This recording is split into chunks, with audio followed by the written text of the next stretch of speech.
کے خلاف ہیں اور اب اوریہ صاحب کہہ رہے ہیں یہ حکومت کا عوام سے وعدہ ہے. آپ اس کو کس طرح جسٹیفائی کرتے ہیں ان خطوط کو, لیٹرز کو؟ دیکھیے, جو تحریک انصاف نے گزشتہ چند سالوں میں بویا ہے وہی ان کو اب کاٹنا پڑ رہا ہے. انہوں نے نفرت کی, جھوٹ کی اور گالم گلوچ کی فصل اس سماج میں بوئی ہے اور وہی فصل اب انہیں کاٹنی پڑ رہی ہے. اس جھوٹ کی فصل میں جب اچانک کہیں سے سچ نمودار ہوتا ہے تو اس کو چھپانے کے لیے انہیں 10 جھوٹ اور بولنے پڑتے ہیں. یہ جس نوٹیفیکیشن کا آپ ذکر کر رہے ہیں یہ اس بات کا ثبوت ہے کہ اپنی چیزوں پہ پردہ ڈالنے کے لیے اتنا بڑا اقدام کیا گیا جس کو منی بجٹ کا نام دیا گیا, جس کا اتنا ہوا بنایا گیا. اور اس میں ہوا کیا؟ بنیادی طور پر آپ نے گزشتہ دنوں دیکھا کہ علیمہ خان صاحبہ کی ایک جائیداد کا بہت ذکر ہوا اور وہ امریکہ میں جائیداد پائی گئی, اس حوالے سے بہت زیادہ تذکرہ ہوا. سورس آف انکم اس کا نہیں پتا چلا. آپ نے انہیں معاف کرنے کے لیے ایک ایمنیسٹی اسکیم دریافت کی.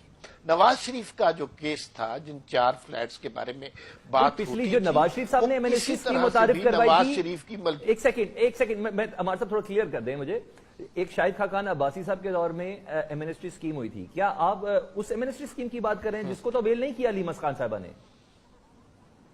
نہیں, یہ جو ابھی کرنٹ والی ہے اس کی بات کر رہا ہوں. اچھا, آپ سمجھتے ہیں کہ علیمہ خان صاحبہ اس سے فائدہ اٹھا سکتی ہے؟ امنسٹی کوئی نہیں آئی, کرنٹ کوئی بالکل. یہ میں پورے وثوق سے یہ سمجھتا ہوں کہ یہ سارا منی بجٹ کا جو ڈرامہ کیا گیا تھا وہ اسی لیے کیا گیا تھا. ذرا مجھے صراحت سے بات کرنے دیجئے.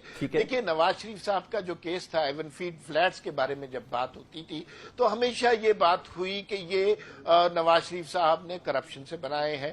کسی طرح ثابت نہیں ہوئے کہ یہ فلیٹ نواز شریف کی ملکیت ہے, بلکہ وہ جے آئی ٹی کے سربراہ جب خود عدالت میں پیش ہوئے ان سے سوال کیا گیا کہ بھائی کسی طرح آپ کو پتا چلا ہو اپنی تفتیش سے, تحقیق سے کہ یہ فلیٹ نواز شریف کی ملکیت ہے. تو انہوں نے بھی کہا, حالانکہ ان کی جے آئی ٹی ساری بکس پر مبنی تھی, انہوں نے بھی کہا کہ ان فلیٹس کا نواز شریف سے کہیں کوئی تعلق ثابت نہیں ہوتا. اب دوسری صورت ہمارے سامنے یہ ہے کہ علیمہ خان صاحبہ کی جائیداد پتہ چل گئی ہے. اب جب وہ یہی لوگ نعرے لگاتے تھے کہ رسیدیں دیکھنی چاہیے, یہ پیسے کہاں سے آئے ہیں, یہ کہاں کی انکم ہے, میں یہ بات کہنا نہیں چاہتا لیکن ہمیں کیا پتا یہ شوکت خانم کے صدقے خیرات کی آمدنی ہو.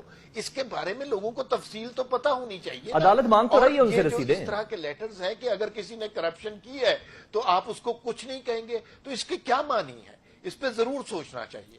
ٹھیک.